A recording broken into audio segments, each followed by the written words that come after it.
por que que eles vão lá nas redes sociais virtuais e buscar informações? Então, de que vem essa necessidade, né, e esse comportamento informacional? De onde surgiu esse problema de pesquisa? Em 2019, eu, como professor do Departamento de Administração, registrei um projeto de pesquisa a partir de um convite do professor Bento, que é da Fundação Getúlio Vargas e do Distrito Federal, de uma orientação de mestrado profissionalizante de um aluno dele chamado Rômulo, da Faculdade Alfa. E aí ele escreveu um artigo, né, escreveu uma dissertação de mestrado, falando sobre as mídias sociais, e naquele momento o público-alvo eram jovens de ensino médio. E aí a gente, a partir dessa intenção, falou, por que não vamos replicar isso na Universidade Federal? Mas vamos trabalhar com calouros, que aqueles estavam acabando de entrar na universidade, então ainda estavam com o pezinho dentro do nível ensino médio, né? E nós entrevistamos 464, aplicamos 464 questionários, analisamos e publicamos um artigo no encontro da ANPAD.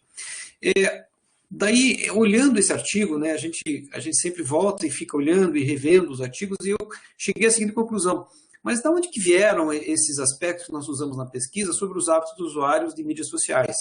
Esses aspectos eles vieram no trabalho do professor Constantinides e do professor Stagno, que são professores da Holanda, que publicaram numa revista ligada a Higher Education, né, Journal of Marketing Higher Education, em Londres. E aí eu fiquei questionando, mas de onde que veio esses aspectos, né? Inclusive, conversei com o professor Ricardo sobre isso, nós mandamos um e-mail para o autor, né, o professor Constantinides, e ele falou, olha, esses fatores eu consegui a partir de uma análise fatorial que eu fiz com essas questões e que agrupei em 3 clusters, vamos dizer assim. E aí eu fiquei a questão, puxa, mas de onde que vieram esses clusters, né? E aí surgiu o meu questionamento. Será que esses clusters têm a ver com produção, com disseminação, consumo de informação, tentando traduzir dentro de um comportamento informacional? Então, aí surgiu praticamente aí o meu problema de pesquisa, no qual eu gostaria de construir um modelo, analisar esses construtos para avaliar se existe algum relacionamento entre eles que possa justificar esse comportamento. Bom, toda a bibliografia comecei já traduzindo para o aspecto da ciência da gestão da informação, né? E aí os vários autores, o Chu, esse próprio Araújo, o Castells, o Levi e outros que eu estou lendo, que eu estou acompanhando, principalmente o modelo do Wilson, né, que fala sobre os comportamentos informacionais. Qual é a minha motivação, né? Qual é a minha inquietação? É exatamente essa. Sair um pouco dos aspectos das redes sociais para as mídias sociais, né? Que é uma abrangência um pouco maior, que está inserida dentro desse cyberespaço, né? Da cybercultura, tentando identificar qual é o comportamento que existe nesse aspecto, né? Quais são os fatores que influenciam esses jovens. Há de dizer que eu não tenho ainda uma definição clara de qual é o público-alvo. Eu estava trabalhando inicialmente com uma chamada geração milênio, que é aquela geração que está na faixa de 18 a 34 anos, que foi o público que eu encontrei, né, nos calouros do curso de administração. Tivemos até alunos com 17 anos, né, que entraram nos cursos de administração, economia, gestão de informação e contabilidade do departamento do setor de ciências sociais da universidade. Mas eu estou repensando, talvez, usar também os chamados seguidores, que é a chamada geração Z, né? Que ela é um pouco mais recente, que ela veio aí, essencialmente na virada do milênio e até 2010. Então, são alunos que estão na faixa hoje dos 12, 13, 14, 15, que estão situados no ensino médio. Então, poderia ser um público a ser analisado também. A ideia é exatamente focar, entender esse comportamento informacional, e eu tenho observado também na revisão bibliográfica que muita informação, muitos modelos estão citando aspectos relacionados a sistemas de informação. E aí, como as mídias sociais, as redes sociais são recentes, por exemplo, podemos dizer que o Facebook surgiu em 2004 e aqui no Brasil, efetivamente, ele veio a ser traduzido em 2007. Então, nós temos uma atuação muito nova ainda, né? Que começou há pouco tempo. E sem considerar outras redes, outras mídias sociais, outras redes sociais, plataformas que estão surgindo a todo momento. Tá? Os dados vão ser extraídos de artigos, da revisão sistemática que eu devo fazer, das fontes primárias e secundárias, né? E da metodologia que eu pretendo conduzir, talvez com uma abordagem mista, em que eu possa fazer um contato com jovens, né, através de uma pesquisa qualitativa, preparando para um questionário quantitativo. Então, o meu objetivo é trabalhar no aspecto quantitativo com esse público-alvo. As ferramentas que eu devo utilizar aí seriam as ferramentas de abordagem qualitativa, por exemplo, o Atlas TI, né, o Nível, outras ferramentas que a gente está vendo e está aprendendo e está verificando também nas disciplinas. Vai ser utilizado também nos aspectos quantitativos. Uma das ferramentas que eu imagino utilizar é o SPSS, no qual eu tenho um certo conhecimento, mas também aberto outros tipos de ferramentas, né, aberto, que estão em desenvolvimento, sendo utilizados, e a partir de um formulário de pesquisa online, né. O que é de novo, né, nesse processo, como eu falei, as redes sociais ainda estão em desenvolvimento, né, muita coisa precisa ser explorada ainda, né, então eu quero pesquisar, eu quero conhecer, eu quero aprofundar esse conhecimento nesse foco com jovens situados aqui na cidade de Curitiba. Essencialmente eu não vou ampliar para um escopo maior, até porque não teria tempo, não teria condição de fazer isso. Passando a pandemia, com certeza os trabalhos vão ficar mais fáceis, né, os contatos vão ficar mais fáceis. E também tentar identificar qual é o drive deles em relação à utilização de mídias sociais em termos de informação. Tá? A partir daí, construir um modelo de comportamento informacional, né? Esses modelos baseados na cybercultura, nos aspectos virtuais, para entender um pouco mais esse processo. Propondo um novo modelo, né? Em que esse novo modelo possa explicar, essa é a minha intenção, explicar as atitudes dos autores, né, nessas redes sociais. Será que esses fatores que eu tinha visto lá inicialmente são importantes, apesar de eu ter feito uma análise fatorial e identificado que eles são importantes, mas quais são as questões a serem colocadas, né? Então, eu quero entender um pouco mais esse processo, aprofundando, colocando minhas lentes efetivamente sobre os jovens. E outras considerações, é um estudo que vai envolver a área de tecnologia de informação, envolve as ciências sociais, algumas muito relativas ao comportamento do consumidor que vem do marketing, mas também do comportamento da informação informacional que vem da gestão da informação, né? Então, será necessário navegar nesses diversos mundos para tentar desenvolver o projeto de pesquisa, que essa é a minha carta de intenções nesse momento, que com certeza pode mudar e vai ser aprimorada na medida que eu for desenvolvendo, fazendo revisão bibliográfica, né, fazendo toda a avaliação dos processos. Era isso eu não sei se eu estou no tempo ainda, né, se cumpri meu tempo aí, eu não estou enxergando aqui, mas eu acho que era isso que eu tinha para apresentar, e aí eu agradeço e fico à disposição para questões. Muito bom, obrigada. Périx, boa apresentação. Eu passo, então, a palavra para o professor André. Périx, você não quer ligar sua câmera? Queremos lhe ver. Vou abrir a câmera. Não lhe vimos. Vou abrir a câmera agora sim. É que eu estava aqui. Interessante. Professor Ricardo, se quiser também mostre a sua cara. Que é a música lá. Vamos lá. Isso. Vou parar o compartilhamento agora, Péricles. Tá. Beleza. Ok. Então, eu vou trabalhar também com um tempo, André, aí de tipo 10 minutos, e aí depois a gente faz outra rodada, tá bom? Obrigada.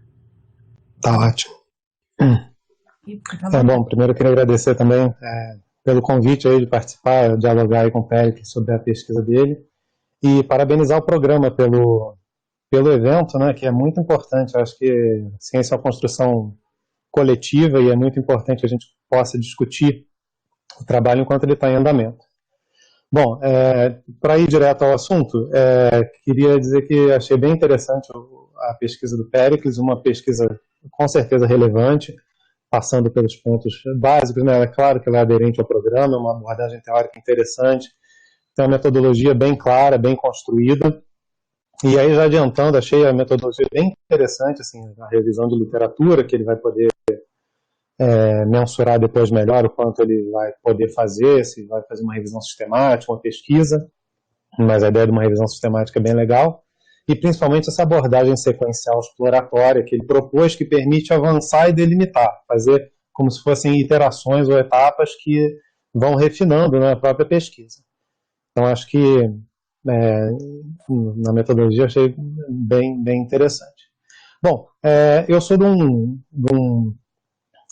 campo um pouco diferente, né, da comunicação e cultura, então eu consigo tentar contribuir com você de uma discussão mais teórica, né? Então eu achei o seu título bem claro nesse ponto, porque tem 3 temas bem definidos, né?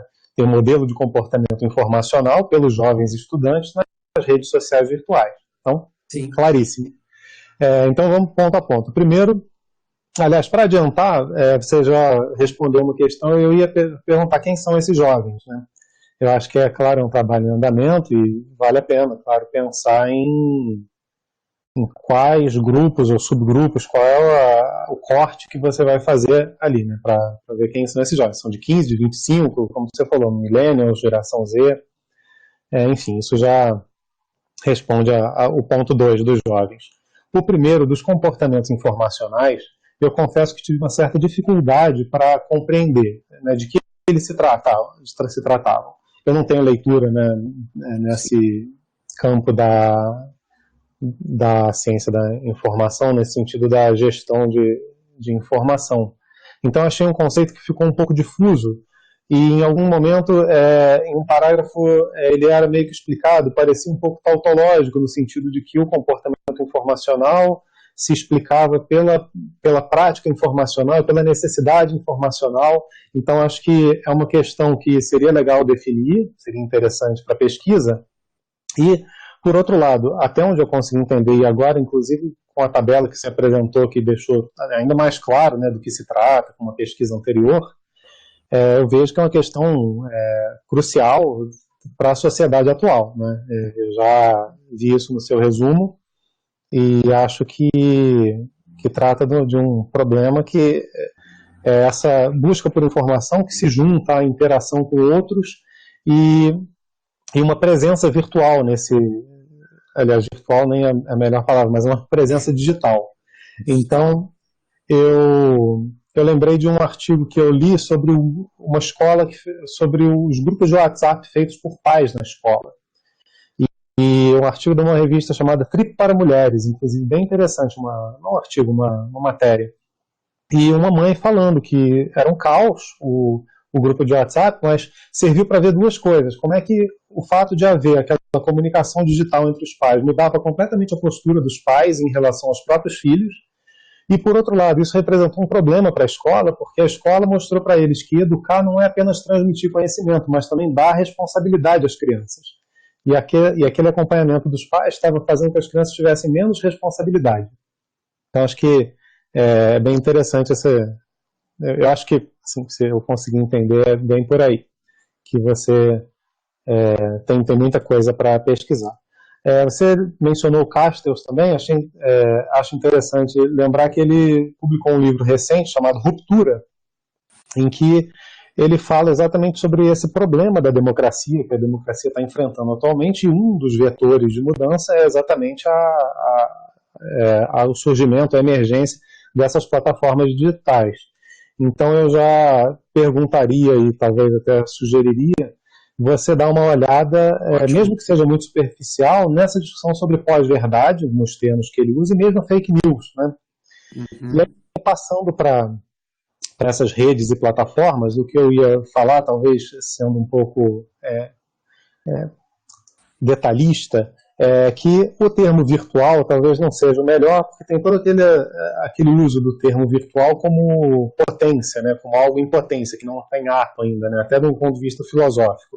Então, mas eu vi que você mencionou, inclusive, a professora Recoeiro, da URGS, e outros autores que já estão tratando de redes sociais e mesmo das plataformas, que é o meu termo preferido, porque eu acho que a partir do momento que você fala de uma plataforma, novos atores aparecem.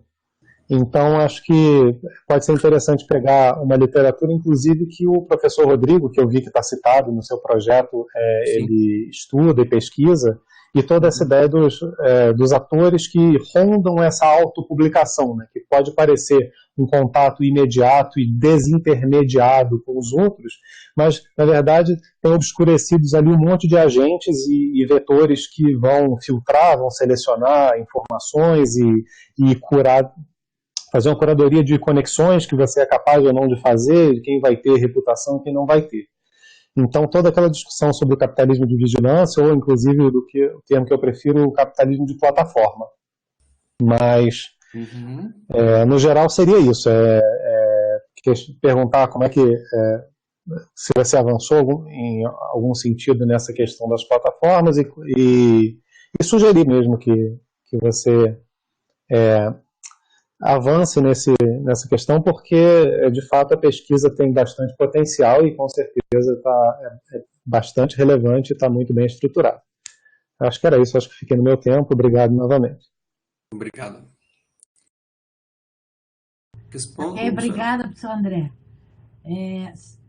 Péricles, eu vou deixar você falar, depois eu vou passar para o Nicole. Perfeito. E aí depois você retorna com os dois. Aqui eu acredito que a Nicole tenha também comentários muito próximos do professor André.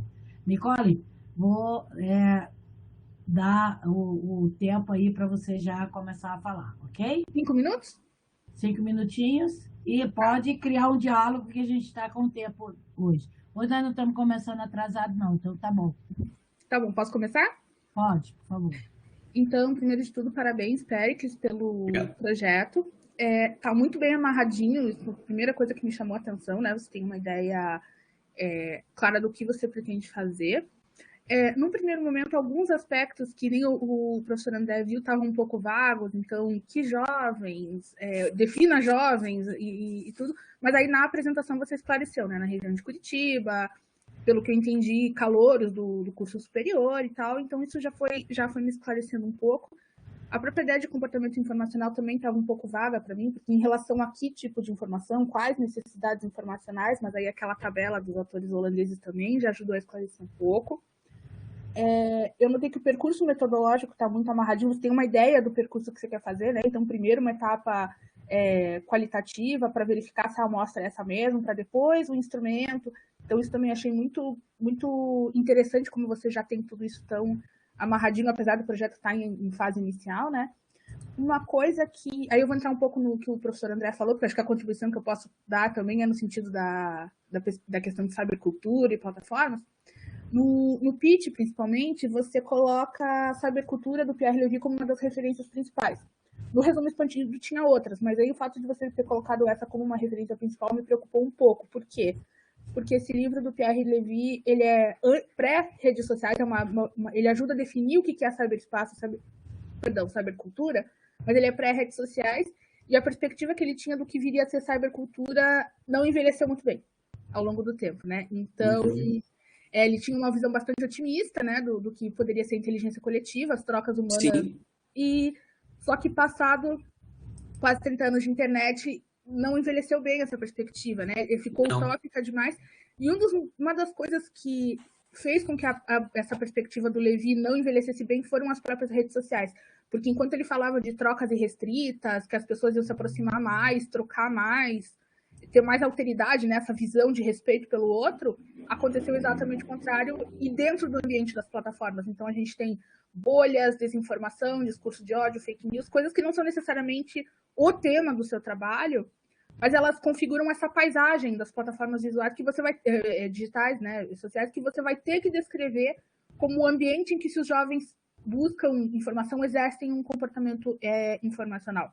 Então, o próprio André já falou, tem literaturas mais atualizadas, do próprio Levy, do próprio Castells, que são, enfim, já que você quer autores clássicos, e é bom que tenha, né, de cybercultura, eles já reviram seus próprios posicionamentos. Eram muito otimistas lá nos anos 90, como é de se esperar que fossem, mas atualmente eles já revisitaram essas perspectivas e já têm uma visão mais atualizada e que contempla a questão das plataformas sociais. Então, acho que a primeira contribuição que eu sugeriria também na linha do professor André é, de repente, dar uma olhada melhor nos referenciais sobre saber cultura. A própria disciplina do professor Rodrigo, que a gente fez, já oferece, né, referenciais bem bons nesse sentido. Então foi essa a coisa que talvez que mais tenha me saltado aos olhos, foi que são referenciais muito bons, mas que dá para modernizar um pouco pela própria questão, porque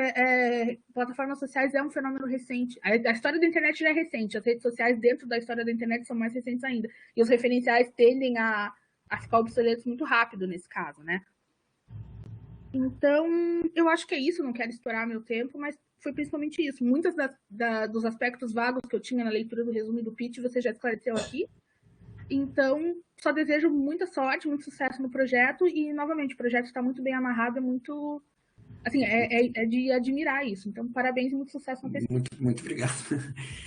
Muito obrigado. Ok, pode se manifestar, Péricles. Bom, professor André, não, foi ótimas contribuições. Eu acho que ele carece de uma atualização, realmente. Eu procurei ir na cerne das questões iniciais dos principais autores, mas eu preciso atualizar, né? Eu estou lendo o livro do Lévy também, naquele aspecto ele fala do molar para o molecular, né? Nas cidades inteligentes, né? Ele fala do aspecto que você vai... E parece muito fácil isso, né? É um pouco utópico o que ele propõe no livro, né? Que agora todo mundo agora tem acesso, que naquela época ainda não tinha acesso à internet como a gente tem hoje. Ele fala que era mais barato, né? Você tinha que ter os sistemas os computadores. Ele não tinha, naquela época não tinha o smartphone, né? Você não tinha ainda. E realmente eu vou olhar, inclusive do Castas, vou dar uma olhada nesses livros, né? Porque realmente eu fiquei na dúvida sobre isso. Se é uma visão um pouco que a política pode ser mudada se todo mundo participar, e não é bem assim, não é isso que a gente está vendo, né? Todo mundo tem acesso à internet, né? E só que está com problemas e algumas coisas não estão acontecendo, né? Então tem vários autores que estão fazendo a crítica com relação a isso, a utilização dos smartphones. Até um autor falou assim, nós vamos daqui a alguns anos nos arrepender de estar falando usando o WhatsApp. Então tá tantas besteiras que a gente está falando, quanta coisa que está... Né? Mas é uma forma de comunicação. Então, mas isso impacta também na minha pesquisa, né? Com relação a que a professora André colocou, na verdade, assim, o comportamento informacional, ele começa a partir de uma identificação de uma necessidade. Para que você vai ter a tua necessidade de informação? E aí você vai buscar essa informação, né? Você vai fazer um processo de busca de informação para satisfazer aquela tua necessidade, que você pode atender ou não. Então, é um modelo pronto que existe, proposto, né? Então, a minha ideia é trabalhar a partir dessa necessidade e trabalhar nesses aspectos do comportamento. Mas eu sei que não ficou claro isso. É claro que isso vamos dizer assim, isso aí é o core da minha pesquisa. Eu tenho que ter muito forte isso. Né? Muito obrigado pelas observações, né, com relação a isso. Então, eu acho que cobri todas aqui as demandas. Eu realmente fiquei preocupado quando eu sabia que vinha essa questão, não está definindo o teu público, e eu acredito que eu faria um projeto também que me apresentasse, né, mas qual que é teu público, né? Então, isso a gente vem discutindo, inclusive com o professor Ricardo. A gente tem uma outra ideia também de aproveitar uma parte da pesquisa também para estudar aspectos da cidade inteligente. Então, talvez conversar com esses jovens, ter alguma conexão pequena, mas que não é o principal objeto do trabalho. Mas então ele me desafiou. Por que você também não pensa em tratar com essa geração Z, né? Porque essa geração Z ela vem com uma outra concepção. Então, é ela que vai ser a geração do futuro. Eu vejo que essa nossa geração já está mais acostumada, mas vem com esse processo aí eu acho que fica mais novo ainda, né? Percepção de pessoas, alunos que estão no nível médio e que têm acesso. Eles têm é impressionante como as gerações variam de poucos e poucos anos, né? A gente tem visto isso, né? Péricles, eu queria fazer uma colocação para você, talvez tá uma bom. colocação, né? Eu fiquei imaginando, assim, pensando enquanto uma tese e pensando agora já a partir da tua última colocação, né? Cada geração que está passando aí, ela vem com um comportamento. Nós já tivemos a geração o Orkut, tivemos uma série de gerações aí para trás. Mas quando você diz que vai propor um modelo de comportamento informacional para explicar essas atitudes dos atores, eu fiquei me questionando até o quanto uma tese que vai explicar um modelo num determinado momento, porque ela vai ter que fechar um ciclo, você vai ter que, quando você está pensando agora, você vai ter que fechar um ciclo. Eu vou pegar essa geração que está discutindo hoje LinkedIn, não, está no TikTok. Quer dizer, quem está no LinkedIn tem um perfil, quem está no TikTok tem outro, quem está no Facebook tem outro, quem está no Instagram tem outro. Cada um tem modelo de comportamento informacional e você está se restringindo, dizendo, eu vou fazer um modelo. Aí, é para uma rede social só, para uma geração fechada num determinado ciclo, o trem está passando aqui, ó. Então, eu vou já me calar e você vai falar. Então, assim, eu fico pensando onde que está o aspecto de não trivialidade de uma tese de doutorado diante deste cenário e deste recorte. O que isso vai apontar de significativo para estudos futuros ou, quiçá, que se base em estudos passados para que a gente possa prospectar futuras estruturas de gerações que vão vir. Vou me calar porque o trem agora vai ficar pior.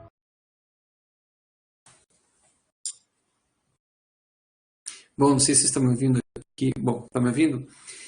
Eu não quero focar numa única rede social, porque senão eu estaria limitado, vamos supor. Se imagine, o Orkut deixou de existir com 6 milhões de pessoas, né? 6 milhões de pessoas, ninguém esperava, e está se prevendo já o fim do Facebook, né? Tanto é que ele mudou de nome, porque ele está prevendo que o Facebook deve acabar, devem vir outras redes. Então, eu queria tratar de uma forma geral as redes sociais e que esse modelo pudesse ser válido para qualquer tipo de rede social.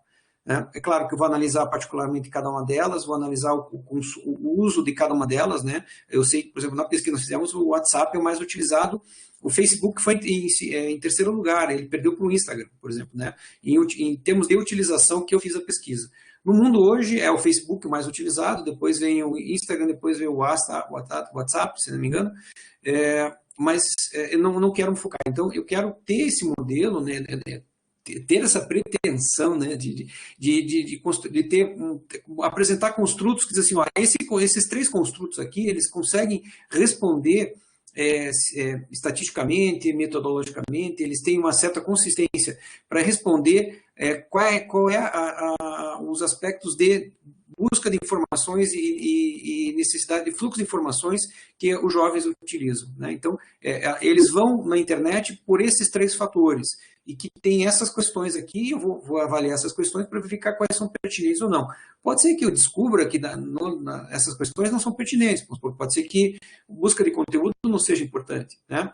Por exemplo, na pesquisa deles lá de 2011, era muito utilizado buscar informações de sites pagos, você pagar para ter informação. Isso em 2011, hoje não é mais isso.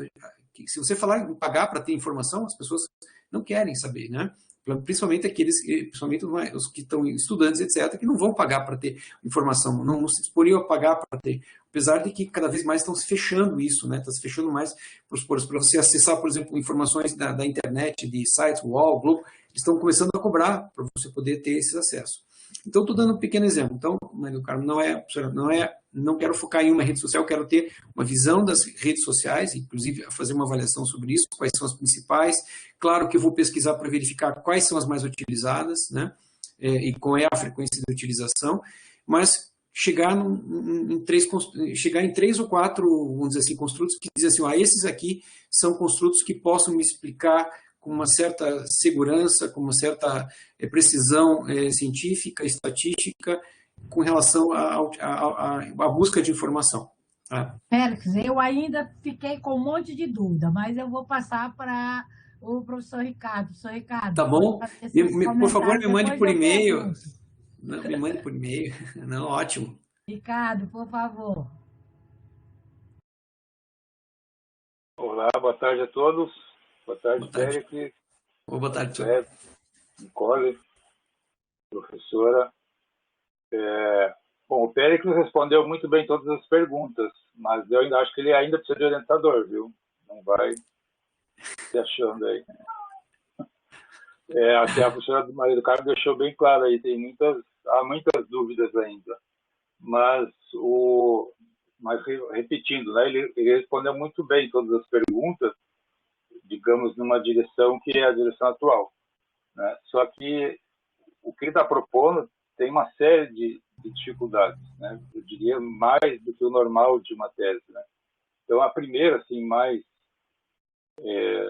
visível é a que a professora comentou. Hoje, não é só a questão de ter muitas redes e o perfil de usuário de uma rede ser diferente da outra. Nós temos muitas tribos. A quantidade de tribos hoje é muito maior do que 10 anos atrás. E esses trabalhos com modelos de necessidade informacional ou de comportamento de 2011, 2012, isso é século passado praticamente. O que a gente mudou em 10 anos é quase que outro século, né, em termos de internet, de comunicação. Tá? Eu não lembro que ano eu comprei o primeiro smartphone, mas talvez seja, com certeza foi depois disso, ou quase nessa época. Né? Então, esse é um problema que ele vai ter que enfrentar, digamos assim. O outro problema é as próprias redes, né, como ele mesmo respondeu. E a gente já está falando agora em metaverso, né? Não é mais rede social. Então, é outro mundo que está nascendo. Né? Então, é um tema que está sempre em movimento. Né? E ele vai ter que acompanhar isso, mas eu vejo que o Péricles está bem ciente, né, do que o que ele vai estudar não é a rede social em si, né?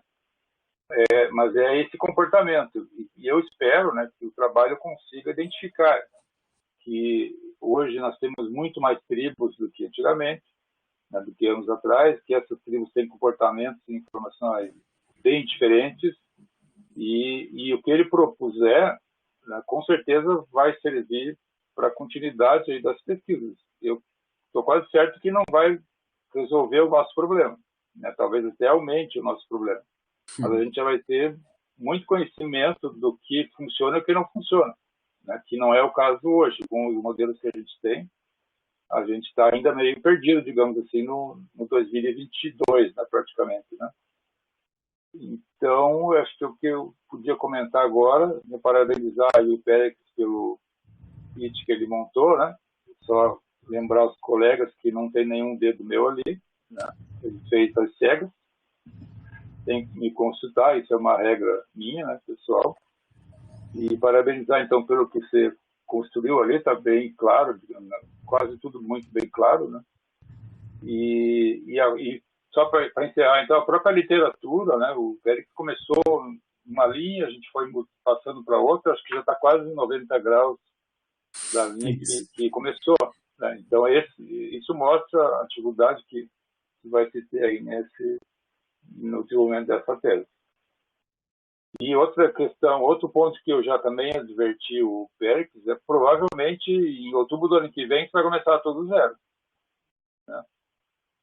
Vai ficar só conhecimento acumulado, porque o tema realmente não é simples. E também não é incomum isso acontecer em teses, né? Primeiro ano, primeiro, segundo ano é só, como é que a gente na nossa linguagem técnica, é só mineração. Dali para frente que começa a desenvolver alguma coisa de fato. Então é isso, parabéns, obrigado pelas contribuições dos colegas, André e Nicole. Legal, obrigada. É isso, professora. Professor Ricardo, e eu ainda vou jogar mais umas reflexões aí pro Pérez, porque eu não estou me contendo. Depois eu cuido dela, viu, Pérez? Não se preocupe. Tá bom. Dessa fera aí. Mas eu tenho que jogar, né? Muito bom. A minha grande discussão é que, primeiro, Ricardo, uma tese tem que fazer isso, ela tem que abrir milhões de temas. É uma das coisas, né? Exatamente. Ela abre uma grande área de investigação. Então, quando ela suscita, quando ela mexe, cada um aponta para um lado e abre uma discussão, tem alguma coisa de tese por aí. Tem alguma coisa, um tema que pode fluir, né? Mas quando a gente começa a falar de comportamento informacional e quando você relaciona esse comportamento informacional com alunos da graduação, né, e estudou isso já fez um pré-estudo com o pessoal da Sociais Aplicadas, eu eu fiquei pensando, tá, o comportamento dele em relação até o que a Nicole falou.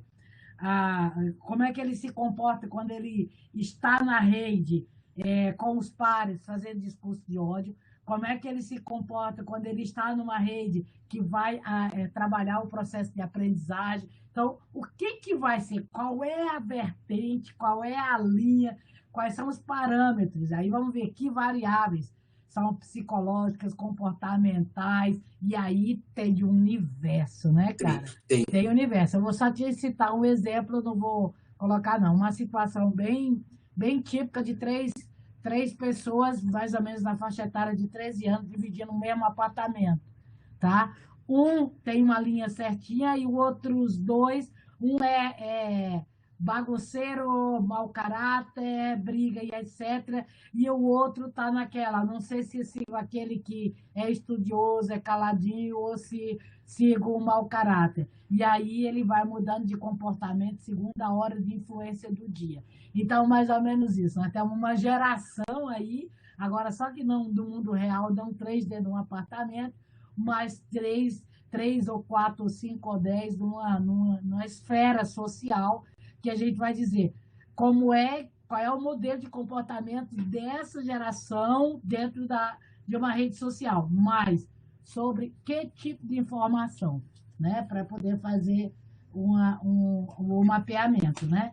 Então, isso é uma coisa aí para frente, tá? Beleza?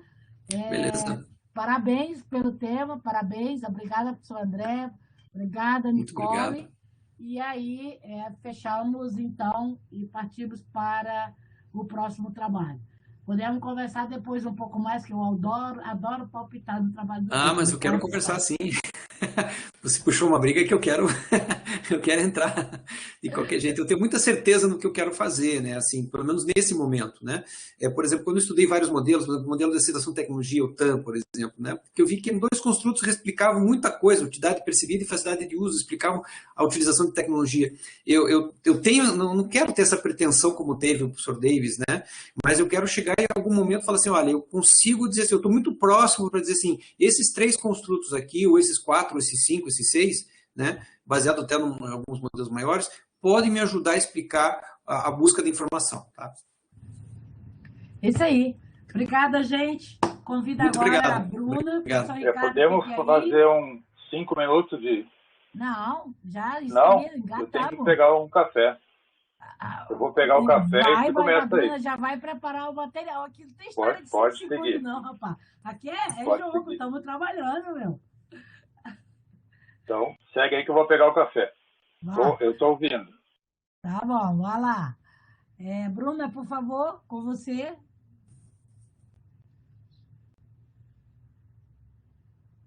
Bruna, quem avalia o trabalho da Bruna é você, Péricles? Não. É o Irapuru, o professor Ricardo. Cadê você? E o Guilherme. Opa, Guilherme, vamos lá. Ô, Guilherme, que beleza, sejam bem-vindos. Enquanto o Ricardo volta, o que vocês estão achando do evento até agora? Tá muito bom, professora. Muito bom. Tranquilo. Tá tranquilo, muito bom. Bem interessante as palestras aí, tá ajudando bastante. Já vocês ficaram o semestre inteiro e agora que estão conhecendo de fato o trabalho dos colegas, né? Sim. Aposta, então começando a conhecer eles também, né? Ok, vamos lá. Ricardo está ouvindo? Posso colocar a Bruna para apresentar, Ricardo? Quer que eu dê uma cuidada do cronômetro aqui agora, professora? Você está como orientadora? Por favor, eu agradeço se você fizer. Eu vou Débora, acho que eu vou convidar a Débora para fazer a gestão dessa sessão. Débora, aceita? Diga, minha menina. Pode gerir essa sessão, já que eu sou orientadora da Bruna? Aceita? Posso sim. Te agradeço. Então, tá bom. Querida Bruna, então, você pode iniciar, você tem 10 minutos para estar fazendo a tua apresentação, tá? Então, boa sorte aí, minha menina. Obrigada. Tá aparecendo já o meu slide, o meu PDF. Está sim. Tá. Então, boa tarde. Cumprimento a professora Carminha, minha orientadora, professor Ricardo, que vai me avaliar, o Irapuru e o Guilherme também. Bom, meu tema de proposta de projeto é sobre o Lean Thinking aplicado ao storytelling de dados. Esse meu título é um título provisório, eu coloquei a menor sentença que representa a minha proposta. E a minha problemática, a partir disso, é como o Lean Thinking pode auxiliar na integração, na gestão de fluxos de informação, de forma a colaborar com as etapas do storytelling de visualização de dados. Na sequência, eu vou explicar o que é o Lean Thinking e o que é o storytelling. Aqui eu trouxe também alguns artigos chaves para minha pesquisa, tem o Lean Office, tem fluxo enxuto de informação, tem artigo falando sobre visualização de dados e tem também sobre um conceito chamado multidimensionalidade da informação. A motivação para a minha pesquisa, né, o objetivo que eu tenho com essa pesquisa, como eu falei, é relacionar a aplicação do Lean Thinking na integração e gestão de fluxos de informação de forma que colabore com as etapas do storytelling de visualização de dados. Não é novidade que as organizações são responsáveis por uma intensa produção de informação, e então, a partir disso, surge a necessidade de um manejo, de uma integração dessa variedade informacional, dos fluxos informacionais que permeiam o ambiente empresarial. Então, por isso que é importante que as organizações elas tenham ferramentas, métodos e metodologias técnicas para que seja possível auxiliar nessa avaliação, nessa identificação, nessa triagem, nessa recuperação de informação, que sejam informações que sejam pertinentes aos objetivos decisórios da empresa, que contribuam com a tomada de decisão da empresa.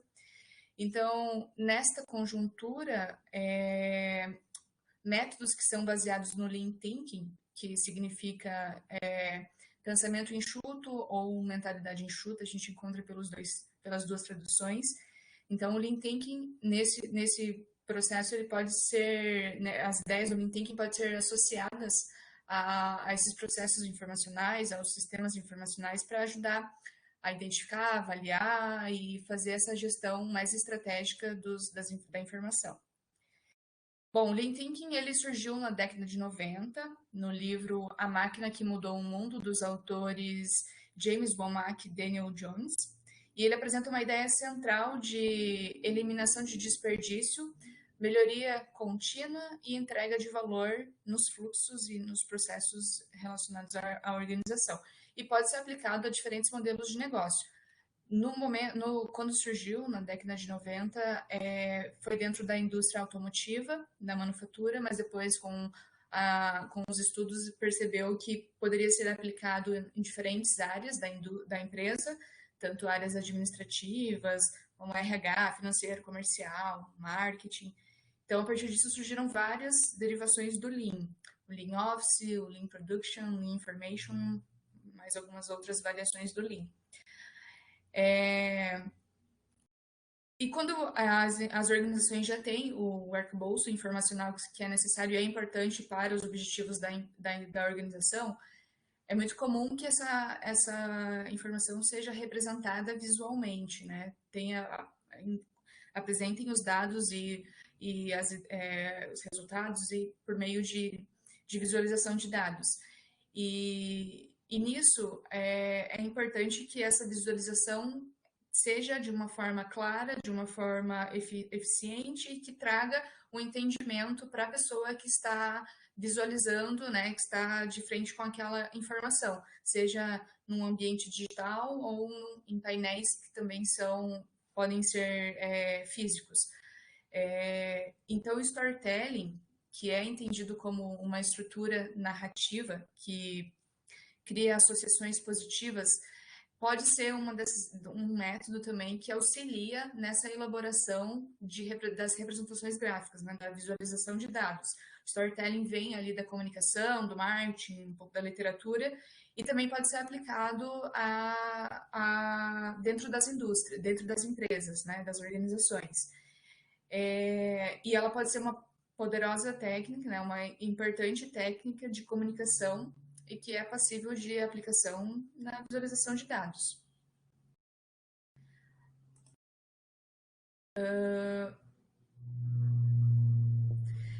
Então, qual que é a ideia do meu projeto?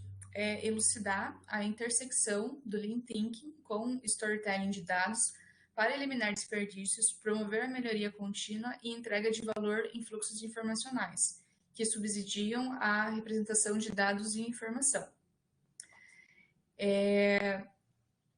Até o momento, a minha pesquisa ela é de abordagem qualitativa e eu pretendo realizar uma revisão bibliográfica sobre as temáticas, né, o Lean Thinking, Storytelling de dados, que são temáticas ainda pouco exploradas conjuntamente, né, com pouca incidência explícita desses termos. Eu fiz uma pesquisa uma pesquisa infométrica em 6 bases de dados, a Web of Science, Scopus, Cielo, Portal de Periódico CAPES e BRAPSE e a ScienceDirect, e tive poucos retornos com incidência explícita dessa temática. E muitos retornos quando eu faço pesquisa só pelos termos, mas quando eu combino os termos por meio de operadores booleanos, eu não teve muitos retornos.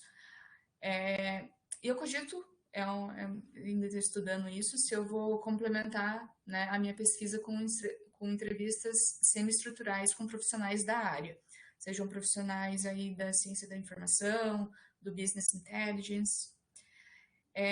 Sobre as ferramentas que eu vou utilizar, eu vou me apoiar no Mendeley para fazer a revisão de literatura. Estou cogitando fazer análise de conteúdo também, utilizar o NVivo.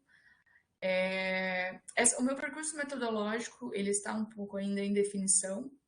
Então, neste momento é o que eu estou me debruçando mais na parte da minha metodologia para descobrir qual que é a metodologia mais adequada para a minha pesquisa.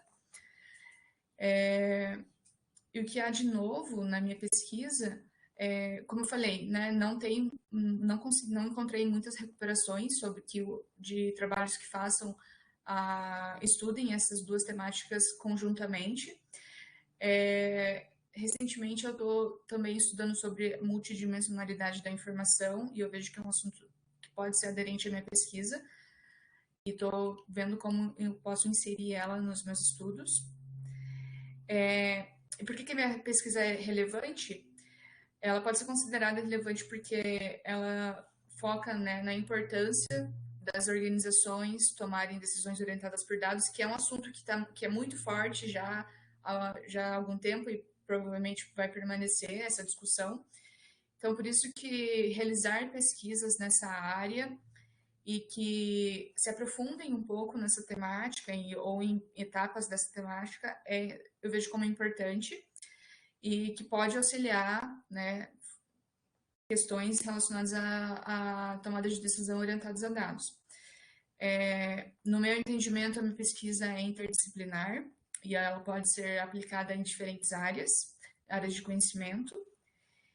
E eu espero que com essa pesquisa eu consiga trazer um debate teórico que contribua para as duas temáticas e que aplique, né, que traga o Lean Office como uma alternativa bacana para o storytelling de dados. Então, é isso. Obrigada, Bruna, pela tua apresentação, tá? Gostaria de ouvir as observações do professor Ricardo. Com a palavra, professor Ricardo.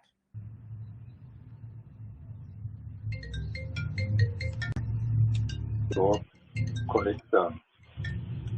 Boa tarde, professora Débora. Boa tarde, Bruna. Boa tarde, professor. Estão me ouvindo? Então, vamos lá. Bem, vamos começar começar, deixa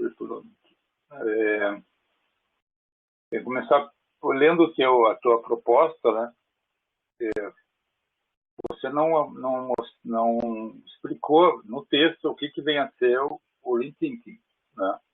Então, vendo também, aí ouvindo a tua fala, né, a tua apresentação, eu achei assim que essa ligação que você está fazendo do Lean Thinking com o Storytelling, ela no texto que você propôs e também na tua apresentação, ela está muito genérica, né? Você não dá nenhum indício de que os dois temas podem se conectar de alguma forma, né? Você teria que ir um pouquinho mais a fundo, né? Pouca coisa, digamos assim, para encontrar inicialmente, digamos, ainda numa fase ainda preliminar, alguns pontos do Lean Thinking que possam ser pontos de contato com a comunicação informacional ou com o storytelling, né, que é uma prática daí específica, né? E eu não vi isso, não enxerguei isso no texto e acho que a pesquisa que você fez, ela não prova isso, né? Porque quando você disse que você não encontrou praticamente nada com os dois temas, pode ser justamente uma indicação contrária. Realmente, os dois temas não têm nada a ver, né? Você está tentando ligar com B e eles não se ligam. Então, eu acho que para a tua compreensão própria do tema, você teria que ter se aprofundado um pouco já nessa altura nos dois temas, né? Não no storytelling particularmente, mas na questão de comunicação informacional e principalmente o Lean Thinking, que está mais fora da tua área, né? As informações que você passou aqui na apresentação, quase todas elas estão erradas, né? Você tem que voltar lá no livro da professora Maria do Carmo, o Lean Office, que eu acho que você já deve ter lido, e conferir, né? O Lean Thinking, ele não surgiu no primeiro livro do Homer, ele surgiu no segundo livro. O Lean Thinking não surgiu para a indústria automotiva. O primeiro livro, ele faz uma análise da indústria automotiva, esse que você citou, mas no segundo ele já estende essa análise para as outras áreas e aí ele sugere o Lean Thinking. No terceiro livro é que eles cunham o termo Lean Thinking de fato. Então, isso mostra para mim que você ainda não se aprofundou o suficiente no tema, né, para conseguir entender como é que essas duas coisas vão se conversar, né? Eu acredito que elas vão, só que você tem que entrar nesse caminho ainda, você não entrou, na minha opinião. Então, esse, digamos, talvez seja o único problema assim, que eu identifiquei na tua proposta, né? Ela é genérica o suficiente para quem lê o texto só que você apresentou não ter certeza alguma de que o que você propôs é viável, né?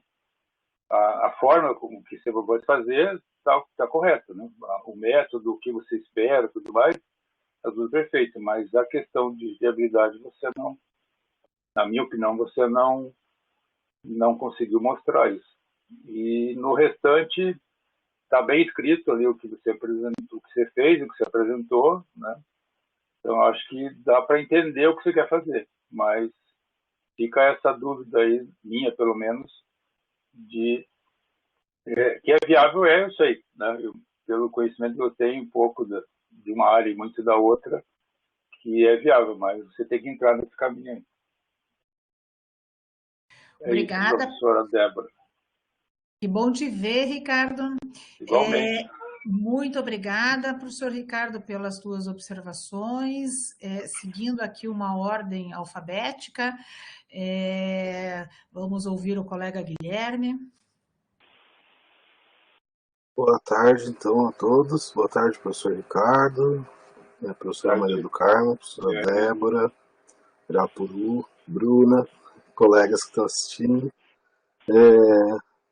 Bom, na minha leitura, assim, eu também não sei muito bem o que é o Lean Thinking, não consegui pesquisar, mas, assim, pelo pouco que eu entendo, acho que está assim, no caminho da linha de pesquisa do programa, né? Então achei bem aderente ao programa, né? Daí, o levantamento bibliográfico inicial ali que você fez demonstra que você sabe usar as ferramentas de pesquisa das bases de dados, né? Você sabe usar os operadores booleanos, tá, né? Fazer a string de busca, que é bem importante para a revisão bibliográfica depois, né? O texto está coeso, está coerente, está correto, né? Então são os pontos fortes aí que eu levantei, né? Daí sobre a metodologia, quando você fala de análise de conteúdo, de usar a Bardan, assim, uma coisa que eu tenho ouvido, né, não é que está errado, né, não é que não pode usar, está correto, mas ela vem sofrendo muitas críticas, né, principalmente por conta de mau uso do método, tá?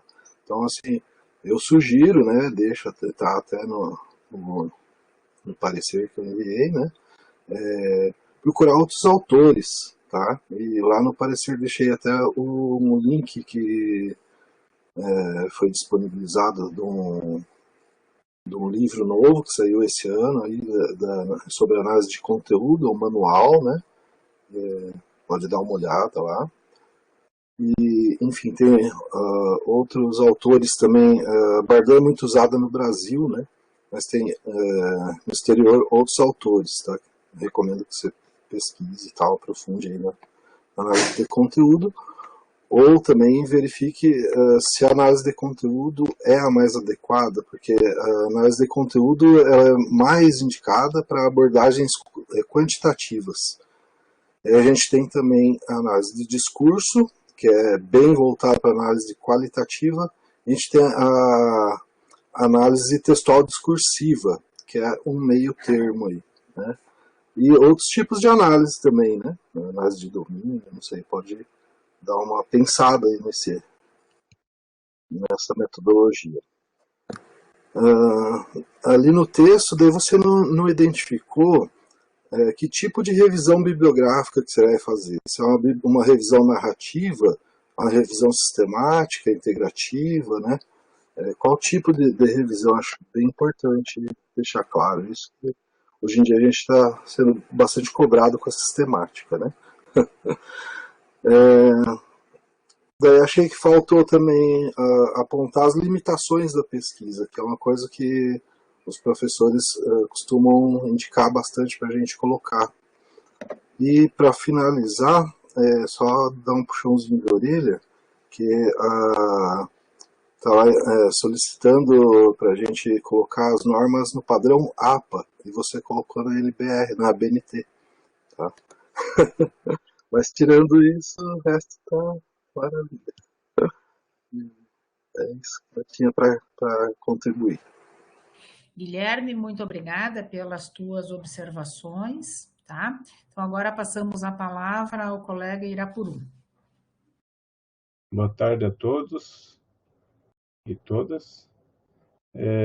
Eu queria fazer uma primeira pergunta para a Bruna sobre a formação dela e se o trabalho dela é doutorado ou mestrado. Eu estou no mestrado e minha formação é em comunicação e marketing. Ok. Porque eu fiquei em dúvida, né, sobre a natureza do trabalho, até os professores pediram para a gente identificar no documento, eu mesmo acabei esquecendo de identificar, mas porque isso influi bastante, né, na análise do trabalho de vocês.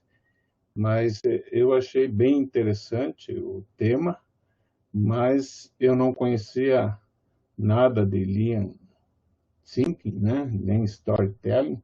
Aí eu fui atrás, pesquisar, né, olhei suas referências, né, achei aí as referências de 3 ou 4 publicações, inclusive da professora Carminha, aí, até uma delas, professor, eu vou me permitir usar nas minhas aulas também, que eu dou aula de gestão de qualidade lá no Instituto. Então, já aproveitando, né, peço a licença.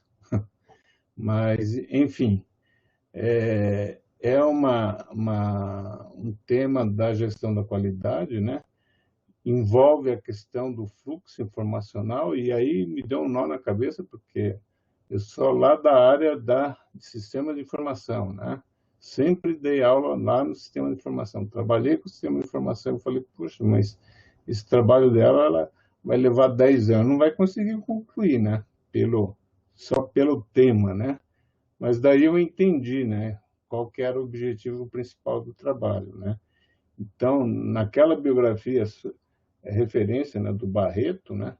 A condição da informação, eu dei uma olhada também, aí eu entendi, né, qual que é o nível, né, ou seja, a aderência, né, do trabalho à questão da gestão da informação.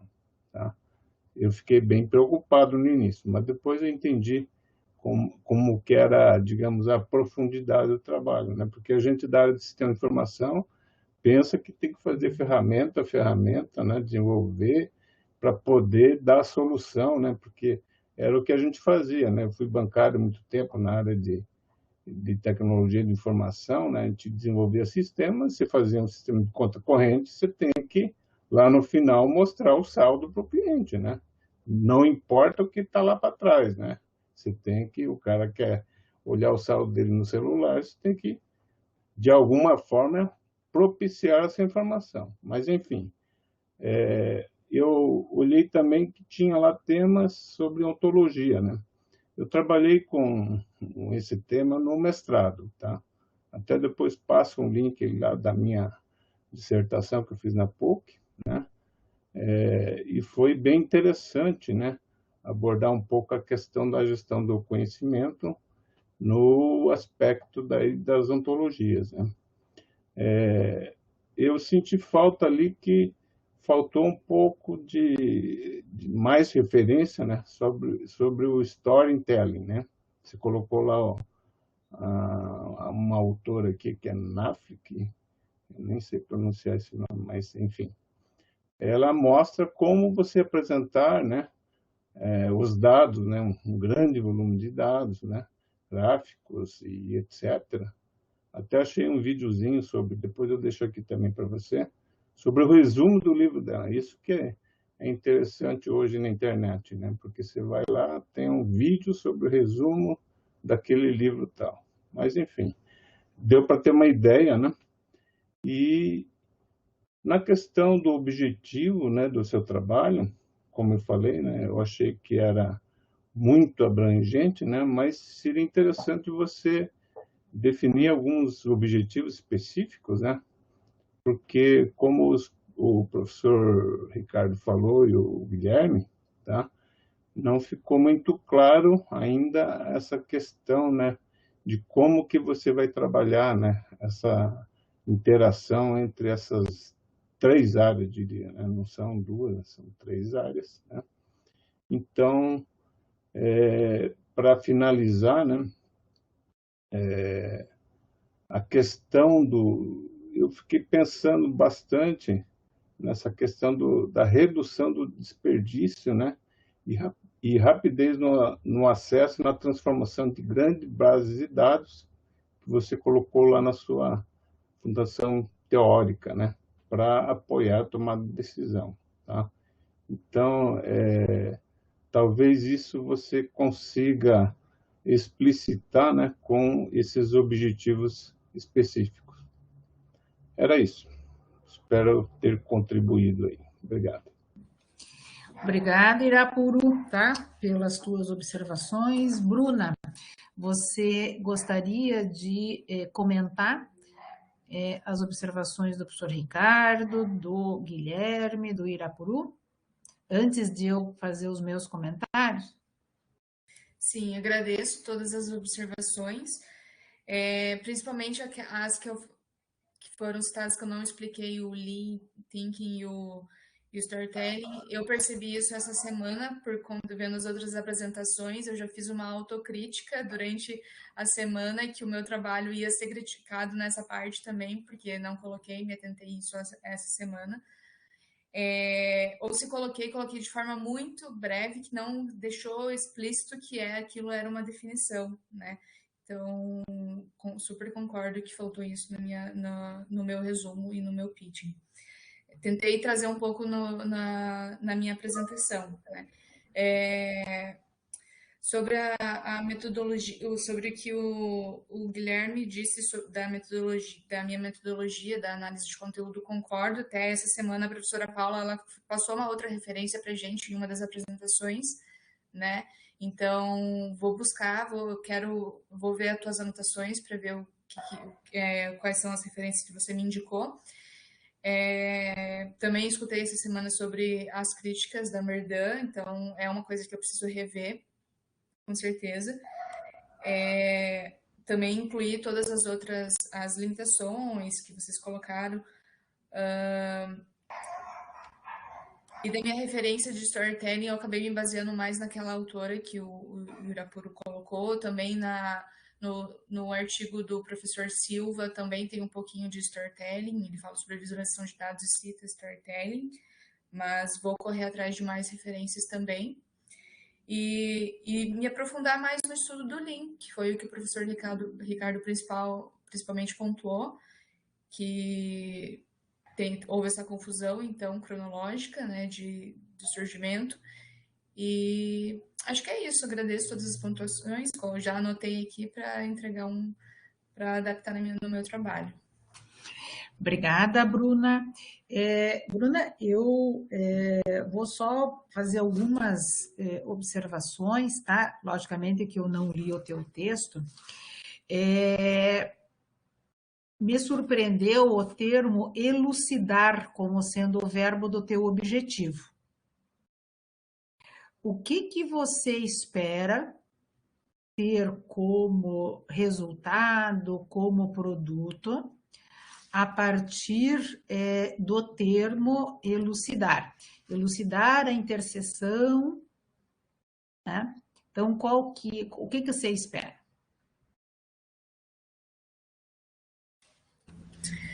Eu espero encontrar uma convergência, professora, entre o Lean Thinking e o Storytelling. O Lean Thinking, principalmente, né, um dos princípios e objetivos de eliminar desperdícios, e quando a gente trabalha com visualização de dados, a gente encontra um boom de informações e que nem todas são importantes para os objetivos daquela visualização. Né? E por meio do storytelling que a gente encontra a melhor forma de comunicar as informações. Então, o passo anterior seria aplicar o Lean Thinking, né, essa parte de metodologia enxuta, e daí terminar o processo aplicando um storytelling de dados. Então, eu quero encontrar essa relação entre as duas temáticas.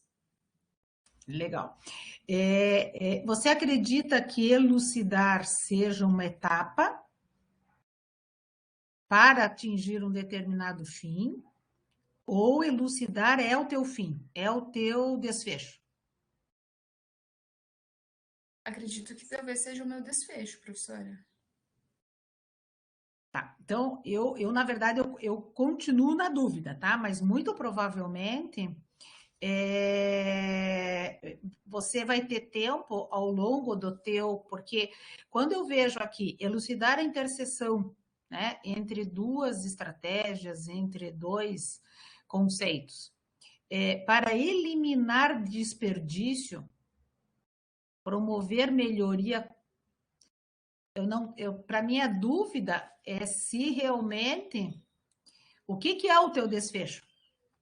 E se você chega em algum momento a demonstrar que essa interseção ela pode realmente permitir essas otimizações que você propõe. Mas não se sinta esmagada neste momento, porque você ainda não tem tudo claro, né? Eu só estou deixando aqui um ponto de reflexão, né? Porque, em geral, alguns verbos de dizer, eles não deixam claro aonde a gente chega, entende? mas isso é uma coisa que com certeza você vai poder amadurecer e tem todo o direito em amadurecer.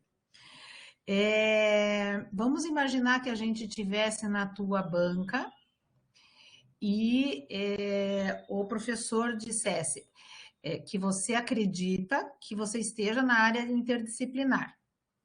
Eu acredito que você acredita mesmo, tá? Mas e se ele perguntasse para você, qual é a sustentação que te leva a crer que você realmente está na área interdisciplinar? Como é que você defende que você realmente está na área interdisciplinar? Professora, entendo que porque as temáticas que eu estou trabalhando, elas são de áreas de conhecimento diferentes também e são possíveis de aplicar em áreas diferentes também. Então, vejo que nisso já pode ter, de repente, um viés interdisciplinar. Legal. Então, só fica uma dica, né?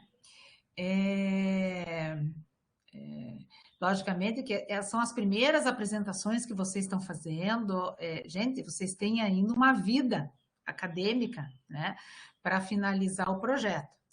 Mas, em geral, numa apresentação, numa banca, normalmente a gente não acha nada. E também a gente não acredita. Porque isso pressupõe um sistema de crença. A gente demonstra a partir de alguns elementos factuados, conceituados, tá? Então, eu só fiz essa provocação em função do verbo, né? Ou seja, da forma como foi colocado. E aí, eu vou ser muito franca com você, Bruna, se empodere. Você não apenas acredita, mas você tem certeza por causa disso, disso e disso. Entende? Então, essa é muito frequente, e eu vou te dizer uma coisa, Bruna, eu tenho quase certeza que essa tua apresentação de hoje se sentiu mais insegura do que a própria defesa. Por quê? Porque você estava diante dos teus pares, avaliada pelos teus pares, né?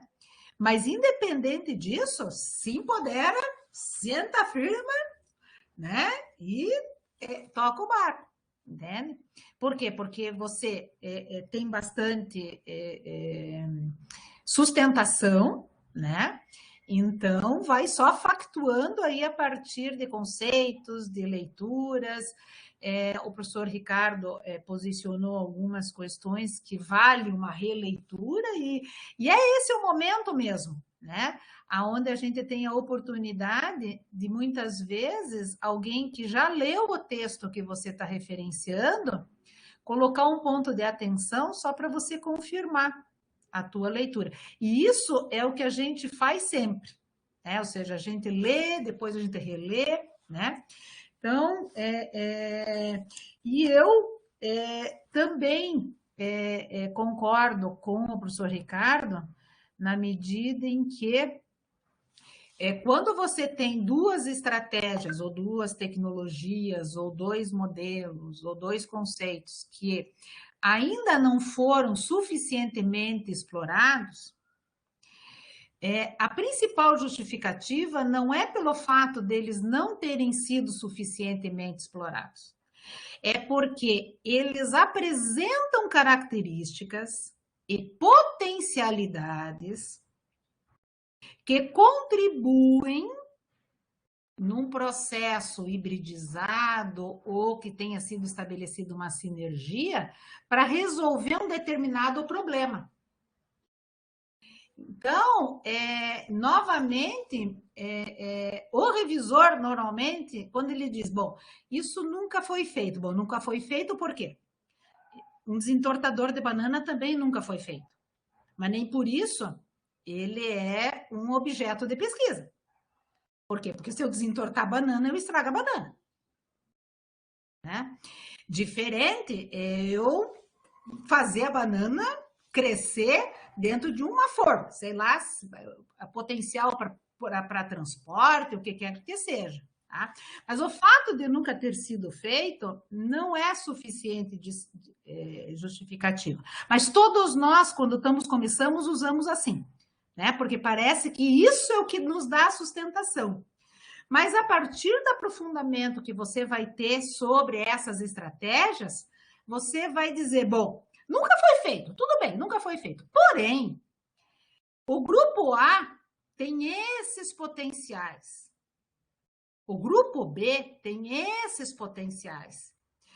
E que combinados podem ser uma boa alternativa para o problema que eu estou propondo. Tá? Mas fique tranquila, Bruna. Você e a torcida, vamos dizer, do Barcelona, para não ferir nenhuma suscetibilidade do Oiapoque ao Chuí, tá?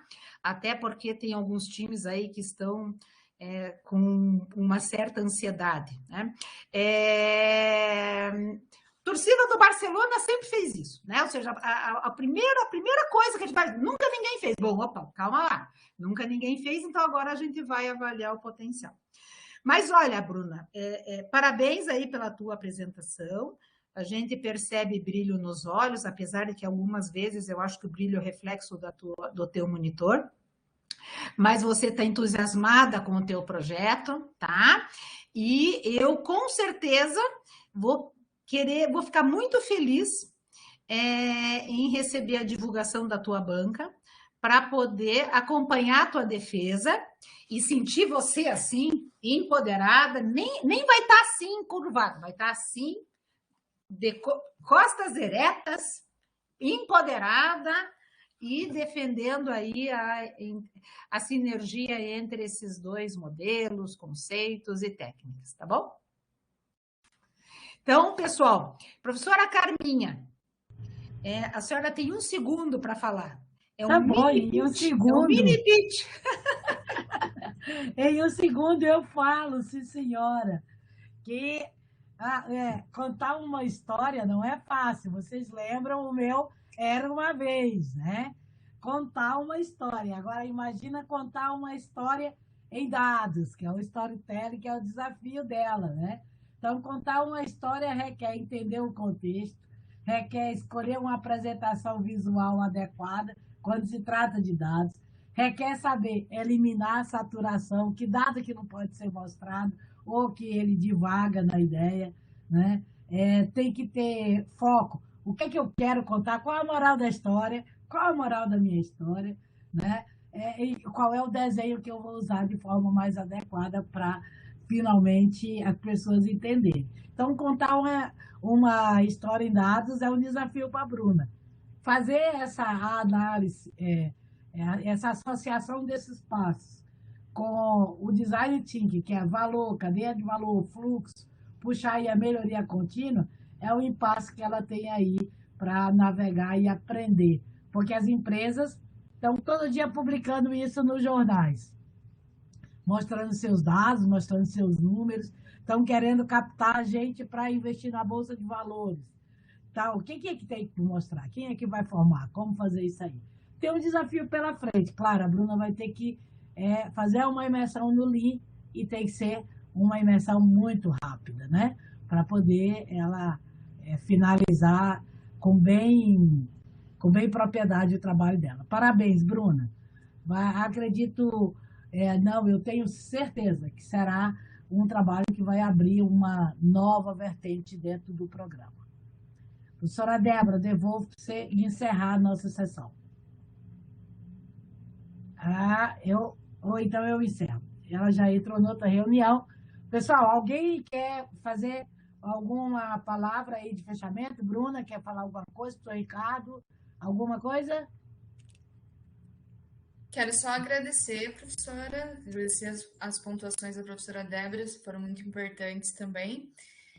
E é isso, obrigada mesmo.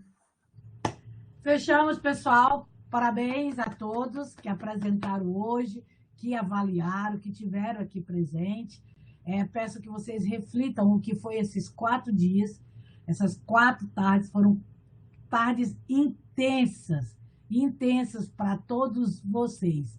Cada dia um apresentou, avaliou, né? Tinha que estar aberto, estava acompanhando o colega, estava vendo o progresso de quando todos lembram aquele primeiro fórum, quais as minhas angústias, elas vieram crescendo e chegam aqui ainda contornadas com algumas angústias, mas ela abre, né? Abre o espectro de vocês para entender o que é esse mundo da pesquisa. A gente vai estar sempre com uma angústia, é por isso que existe cientista. O cientista existe porque a sociedade também tem angústias, e nós antecipamos os problemas deles e a gente reflete para resolver. Então, é para isso que a gente se propõe. Por isso que tem que valer a ideia de por que a ciência é importante. Por isso que a gente não pode. Quem está aqui não pode negar a ciência, porque ela veio para resolver, né, os grandes males da sociedade. Tá? Nos encontramos amanhã, GIC 1, às 14 horas. Não esqueçam. Esperando vocês. Um beijo. Fiquem bem. Pessoal, um abraço carinhoso para vocês, tá? Obrigada, Débora. Obrigada, professor Ricardo. Obrigada, Carmen, Bruna, né? Todos vocês que estão aqui participando. Um beijinho.